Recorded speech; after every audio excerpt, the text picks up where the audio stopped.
Seguimos hablando con voces que vienen desde el mundo de la política y desde el ambiente jurídico también, para un poco intentar entender la crisis política que atraviesa el Perú y siempre pensando en luces al final del túnel por donde podría haber salidas a una situación como esta. Marisol Perestello fue ministra de Justicia, miembro activo de Inversión en la Infancia, tiene un compromiso con la infancia permanente y hablar con ella siempre es una oportunidad de encontrar miradas interesantes. ¿Cómo estás, Marisol? Bienvenida, gracias por acompañarnos. ¿Cómo estás, Carlos? Buenos días. Gracias a ustedes por la invitación. Comencemos con un breve diagnóstico de lo que fue el 19J. ¿Cómo lo viste desde tu perspectiva, Marisol? Mira, para mí fue interesante. Yo creo que representa el inicio y el fin.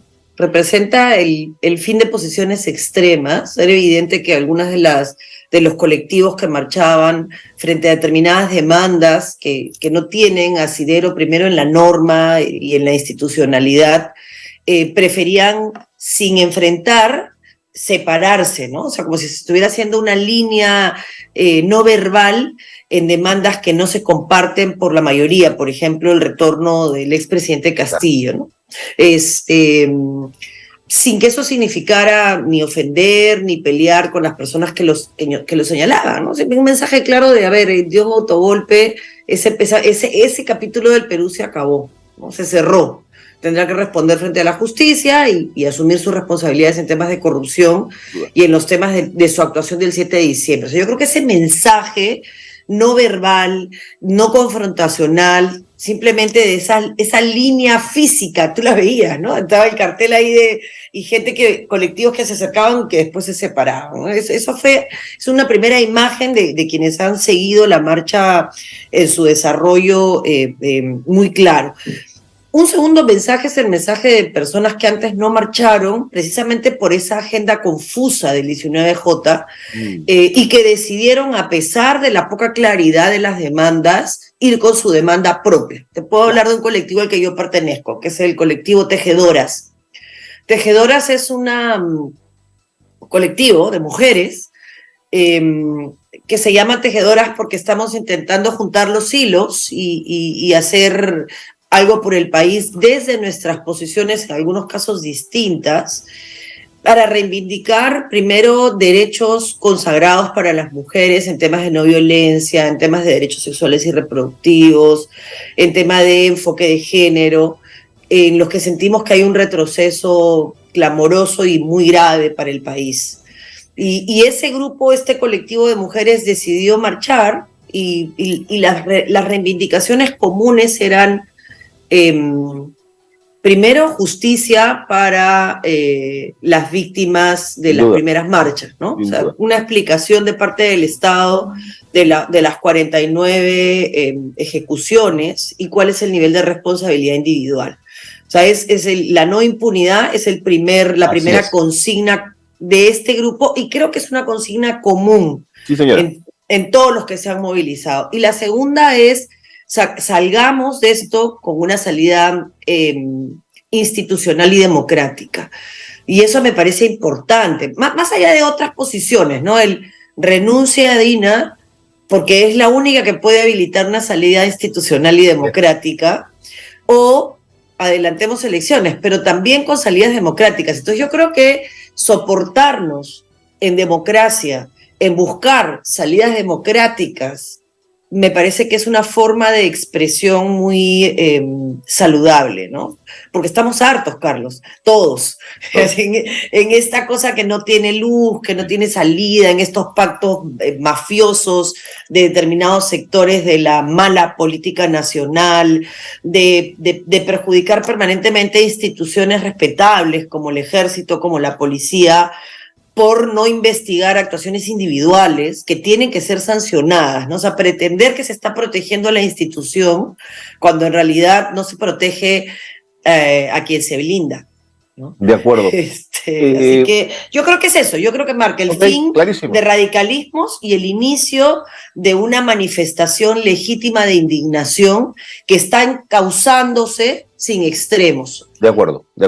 Ahora, Marisol, ¿por qué a inicios del año vivimos un conflicto tan caliente con sectores muy enardecidos y una fuerza de seguridad del Estado con muy poca inteligencia emocional y ayer o el miércoles pudimos ver violencia muy aislada y a una policía manejándose en términos mucho más inteligentes, Marisol. Yo creo que hay un montón de explicaciones en torno a eso que pasan por individualizar el uso de la fuerza, Carlos. Vale, una de las cosas más interesantes que hay en materia de derechos humanos es que se establece que el uso de la fuerza es un deber del Estado, pero también un derecho. Y eso hay que decirlo. Existe mucha legislación internacional y nacional que habla del uso de la fuerza como lo que le hemos dado los ciudadanos al Estado para mantener el orden. O sea, nosotros pagamos nuestros impuestos para que se compren armas, para que se entregue una fuerza militar y policial capaz de enfrentar conflictos externos, internos, pero también de mantener el orden. Pero eso tiene límites. Y ese uso de la fuerza tiene que ser proporcional. Y lo que pasó después del 7 de diciembre y enero fue un uso de la fuerza desproporcional. Y lo que tendría que hacer la policía y el ejército, y sobre todo la policía, que es la más afectada en esta primera etapa, es decir, a ver, ¿ese uso de la fuerza fue una decisión institucional o fueron actos individuales? Y como no se investiga, no se procesa y por supuesto todavía no se sanciona, la sensación que existe, y la mía, es que hay un aval de parte del gobierno que lo hace responsable de lo que pasó en esa primera etapa. Precisamente el intentar decir... Primero, el intentar justificar el uso de la fuerza desproporcionado, y eso no se puede bajo ninguna circunstancia, Carlos. O sea, no hay ninguna circunstancia que justifique que el Estado reprima una marcha con balas. No hay. Por supuesto que yo no estoy de acuerdo con la toma violenta de propiedad privada, ni con las acciones que terminan generando. O sea, sí es verdad que el 19 también hubo una sensación de una marcha pacífica, qué tranquilidad. O sea, yo no te voy a negar que yo empecé el 19 de julio en la esperanza de que no hubieran muertos. Es terrible, pues cuando un país mide el éxito o el fracaso de una marcha en función de si hay o no hay muertos, ¿no? O sea, ¿de qué estamos hablando? Claro. ¿De qué estamos hablando, no? Y sin embargo, sí, pues todos teníamos esta sensación. Además, yo quiero a la policía y quiero a las Fuerzas Armadas. Yo, de hecho, soy capitán del ejército y he sido profesora tanto de las Fuerzas Armadas como de la policía. Creo que son instituciones en las que la gente entra a dar su vida por lo demás. O sea, yo no creo que ningún policía entre a ser policía y diga, a ver, ¿cuánta gente voy a matar hoy día? ¿No? Por supuesto, por supuesto. O sea, entonces cuando tú denigras una institución que es una institución de entrega a la sociedad, porque no te da la gana de asumir tu responsabilidad por decisiones que no tomaste o por el aval de conductas que son inaceptables, entonces tu responsabilidad es mayor. Eso es lo que más le critico a la presidenta Boluarte y al gobierno de turno, ¿no? Que confunden disciplina, que confunden orden y que confunden seguridad con abuso de la fuerza, ¿no? Y eso se concreta en estigmatizar la marcha. Claro. O sea, porque tú, ¿qué terminas haciendo? Yo no sé, Carlos, si tú te acuerdas cuando en una de las etapas más duras de la pandemia, se tomaron 13 penales en momentos diferentes, ¿ya? Y en una de esas tomas espantosa de Castro se mataron, por reponer el orden en el penal, pero se mataron, se asesinaron a internos. Sí. Y el presidente de turno, Martín Vizcarra, sacó un comunicado, y en el comunicado lo que hacía era poner los delitos de los que habían muerto. Era absurdo, claro, ¿no? De acuerdo. El mensaje que venía detrás de... esa es una foto, pero es una foto que se repite hoy con el gobierno de turno, ¿no? ¿Qué le estaban diciendo a la sociedad? Mira, el que matamos era sicario, o sea, como si eso justificara la actuación del Estado. Entonces, lo que están haciendo ahora en el imaginario colectivo es intentando decirle al país, lo matamos porque se la buscó. Un momentito. Claro. O sea, de acuerdo. Un momentito, ¿no? Yo puedo discrepar de un montón de demandas de la marcha, pero por eso me obligo aún más a respetar su derecho a decirlas. Sí. Porque eso es la democracia. De eso se trata la democracia, de enfrentar ideas con ideas, el enfrentar posiciones políticas con posiciones políticas, y en medio de todo ese enfrentar o confrontar, encontrarnos en lo que tenemos en común por el país. Y yo creo que la manera como se han enfrentado las marchas de parte del gobierno, lo que hace en el fondo es intentar callar voces disidentes. Y yo creo que eso en democracia es la antesala de la dictadura, ¿no? No estoy dispuesta a vivir en una dictadura, no quiero. Lo que así es. Claro. Ahora, Marisol, Se viene el 28 de julio y siempre es una oportunidad para cambios. ¿Crees que Otárola es el premier, el perfil de premier para una crisis política como esta? ¿Sería útil su cambio en el gabinete? Creo que Otárola ha sido el brazo ejecutor de una decisión de gobierno. Entonces, si la decisión de gobierno cambia, de gobierno, y el gobierno, lamentablemente, para la señora Dina Boluarte no es Dina Boluarte, pues está gobernando el Perú una conjunción de intereses y de intereses subalternos. No lo está gobernando una posición política porque no hay claridad. Nosotros no sabemos hoy ni siquiera cuáles van a ser las reglas del mercado, que está tan tranquilo porque creo que ignora la recesión que estamos viviendo y lo que eso significa en términos macroeconómicos, ¿no? O sea, la gente no se está dando cuenta que tenemos hoy la misma pobreza que hace 12 años y que estamos entrando a un proceso económico similar al de los inicios, de fines de inicio del 85. O sea, obviamente con una solidez económica mucho más grande, con un BCR que nos da a todos mucha tranquilidad, pero con un Julio Velarde que no es mago tampoco, ¿no? O sea, si no hay inversión, el crecimiento no se va a dar y eso lo sentimos cada vez que vamos a hacer compras, pues, ¿no? Ya la plata no te alcanza. Totalmente. No, entonces, ¿hasta dónde vamos a dar, Carlos? ¿Hasta dónde vamos a llegar? Yo creo que sí sería bueno para el país un cambio el 28 de julio. Creo que sería bueno que Dina Boluarte tomara una decisión personal. ¿Cómo quiere que la recuerde el Perú? O sea, ella podría el 28 de julio tomar una decisión y decidir irse, pero no me parece que esa vaya a ser su posición. No parece, y eso no me parece. da mucha pena. Me da mucha pena porque creo que ella no quiere hacerse cargo de sus decisiones. Ella tuvo 1 año y meses de ministra del gobierno de Pedro Castillo, Carlos, y lo hemos olvidado. Ella dejó de ser ministra del gobierno de Pedro Castillo menos de 15 días antes de que él diera el golpe. Sí. Entonces, ¿de qué estamos hablando? Ella hoy dice, vamos a dialogar, vamos a la calma, y siendo vicepresidenta de la República y ministra del gobierno de turno, en cada consejo descentralizado, no hizo más que levantar esas marchas que hoy marchan contra ella. Entonces, ¿de qué estamos hablando? ¿En qué cabeza se le ocurrió que ella podía sostener un gobierno hasta el 26 pacíficamente?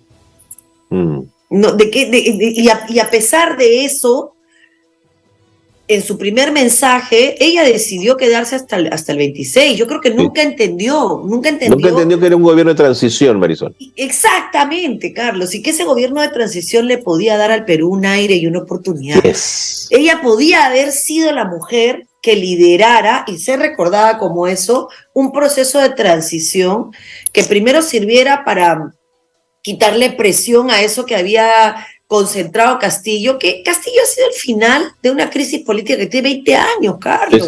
Sí, de acuerdísimo. O sea, solo ha podido llegar una persona como él después de lo que hizo el fujimorismo con Becerril a partir de la marcha del magisterio, que es la que catapulta a un Castillo insulso, sin discurso, solamente con una violencia contenida que canalizó frustración.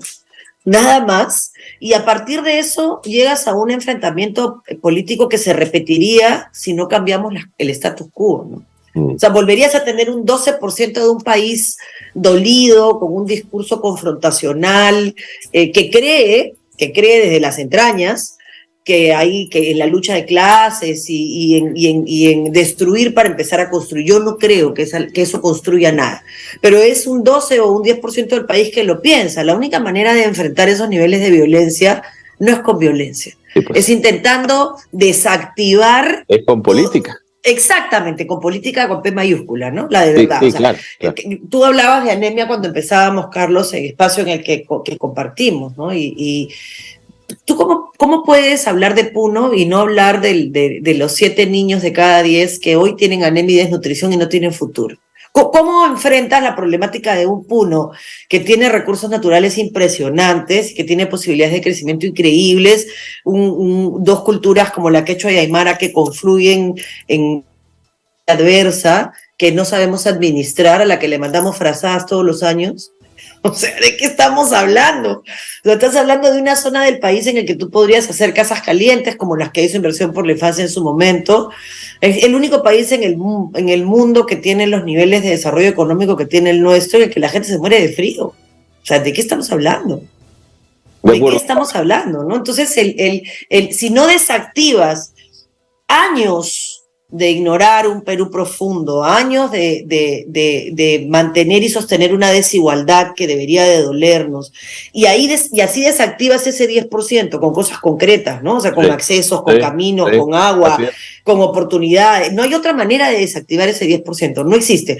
O sea, no vas a matarlos, no vas a meterlos a la cárcel, no vas a Así es. estigmatizarlos, Así no es. vas a discriminar, no. Ahí van a estar, así es. Ahí van a estar, y la manera de enfrentar esta realidad es atacar las causas que originan esta sensación de no tengo nada que perder, ya lo perdí todo, incluida la esperanza, Clarísimo, clarísimo. ¿no? Marisol, me queda una última pregunta que no quiero que nos pase, y es mirar al Congreso. Si este fuese un país con un sistema de partidos un poquito más sólido, con partidos con programas, ¿no es cierto? Uno pensaría que la disputa por tener el control de la mesa directiva apela a eso, a tener proyectos de mediano y largo plazo para poder desarrollarlos desde el Congreso. Pero hoy la mesa directiva, ¿qué significa para los grupos en el Congreso? ¿Cuál es el botín a disputar? Yo creo que es eso, un botín. Creo que es un reparto de poder que va a poner sus intereses en mejor condición. No creo que haya más que eso. Y eso es lo terrible del país, ¿no? Que tienes un grupo de partidos representados en el Congreso que representan la depredación política. O sea, lo que nos hemos convertido es en un país. Ayer leía un análisis bien que se llama de Guatemala, Guateperú, y que lo que hace es, de Vergara, lo que hace es poner un escenario peor que el del dictador. O sea, decir, todos estamos muy preocupados, me incluyo en ese grupo de preocupados, por la aparición de un Bukele en el marco de esta crisis democrática, ¿no? O sea, que el final de esto sea Bukele al poder, o alguien similar, ¿no? Que hemos tenido tantos en el Perú con esta vocación tan dictatorial y tan autoritaria que nos Marisol, gusta. perdóname la inteligencia, un Bukele que captura la imaginación de Sí, tantos, claro, ¿no? claro. Un Bukele que es una reedición de Fujimori, ¿no? Sí, claro. O sea, y que tuvo exactamente el mismo respaldo. Claro, la gente tiene tanto miedo, Carlos, que renuncia a valores como la libertad, ¿no? Pero ¿qué es más grave? Decía él, más grave es vaciar de poder. O sea, tan grave, no más, tan grave como concentrar el poder en una persona que lo violente todo en nombre del orden, es vaciar el poder y que éste se divida en pequeños intereses. SUNEDU, y lo que representa en términos de universidades fachada, ¿no? De universidades lavandería, de universidades estafa, de universidades construcción de un sueño absolutamente irreal en un montón de jóvenes que ven en esto la oportunidad de cambiar su destino. Primero tienes después tienes otro grupo de intereses representados por la minería ilegal, después tienes otro montón de títeres representados por el narcotráfico. Sí, es motivo. Tienes otro montón de títeres representados en las cooperativas y que se mantengan fuera del radar de la superintendencia. Después tienes otro, ya ese es el más ruin, ¿no?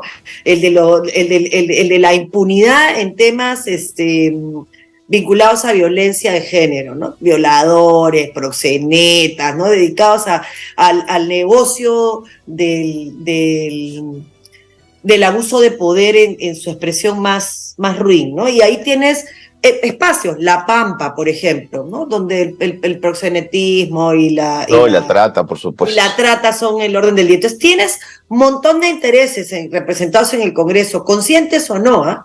O sea, yo no sé si estos que están avalando las cooperativas en el fondo saben, por el sencillo que les dan, que lo que están avalando es un circuito para el dinero que se lava del narcotráfico medianamente organizado. Clarísimo. Entonces, saben y no saben, ¿no? Es una mezcla de intereses con ignorancia, ¿no, Marisol? Sí, de mezquindades, de mediocridad, ¿no? Así es. Marisol, el tiempo me ganó, te agradezco muchísimo la claridad con la que hablas. Gracias por habernos ayudado a entender mucho esta mañana. Muchas gracias a ti, Carlos. Un gran abrazo. Y en medio de todo busquemos ilusionarnos, porque el Perú nos sorprende. Sí, positivo. Vivo el Perú en 28 siempre. El Perú siempre nos sorprende. Siempre. Un gran abrazo, Marisol. Cuídate a ti mucho. También. Marisol Pérez ha estado con nosotros con esa lucidez que le caracteriza, ¿no es cierto? Ella tiene una opción política y desde ahí habla, pero habla desde la base de los derechos humanos, ¿eh? Importantísimo. ¿Qué hizo el Congreso en estos 2 años para que tenga esta popularidad? Rapidito, a raíz de lo que ha dicho Marisol, limitaron el derecho a referéndum para reformas constitucionales, mandaron al archivo del adelanto elecciones en 3 oportunidades, no reconocieron los resultados electorales del 2021 investigando un supuesto fraude, pretenden reelegirse mediante una bicameralidad trucha, blindaron a los mochasueldos, blindaron a los niños, blindaron a Merino en el caso Inti Bryan, gastaron más de 63 millones en bonos, buffets, infraestructura y sus viajes al extranjero, buscaron someter a las autoridades del sistema electoral y judicial, aprobaron una ley de colaboración eficaz que nadie entiende para qué la aprobaron, se aliaron con Dina Boluarte y no investigan las muertes del régimen, modificaron la SUNEDU y utilizan al Congreso como su agencia de empleos. Eso es el Congreso hoy.